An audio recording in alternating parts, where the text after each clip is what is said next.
এই যে প্রেস ক্লাবে কি হয়েছে সুজন ভাই? দোকান খুলে আলাইছে আওয়ামী লীগের। আওয়ামী লীগের তোমরা সবাই দিছে কেটা? তাড়াতাড়ি ওই দোকানের সামনে যাও, তাড়াতাড়ি একটা স্যালুট মারো। ওই স্যালুটের পাওয়ারে তোর ছাড়া সব বন্ধ হয়ে যাবে নি। স্যালুট ভাই স্যালুট। এটি যে দেখেন না রিক্সাওয়ালা, একটাও রিক্সাওয়ালা না ভাই, একটাও রিক্সাওয়ালা না। না তোমার কথা ঠিক আছে, তারা যদি খাঁটি রিক্সা হলো তাহলে তুমি চিন্তা, তাহলে তারা কি দেশ গ্রামে মনে করেন ওই আপনার নেতা নুতা আসিল, কোন আসিল, জোলা? তাহলে দেশ গ্রামে কি আছে? এটি মনে করেন এই রিক্সা রিলিয়া বাইরেছে। না এই কাজটা তারা একদম ঠিক করে না। রিক্সার এটা শুধু সুজনের।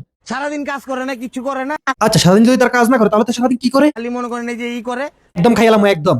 বলছি না ইয়ে করবি না, এই শুধু সুজনের। কত হইলো তোমার মায় যেহেতু করে নাই, তোকে মাঝে ইউ করে নাই, তাহলে তোরা কেন ইউ করবি? তোমার মায়ের দেশে আহুক। তোর মা দেশে আসুক, তোমার কাছে এই বিচার তুমি আর কি মানে কি সুজন ভাই আটকে গেছে না? এই কারণে আমি বলি সকাল সকাল গাঁজা মাজা খাইয়া ক্যামেরার সামনে আইবেন না।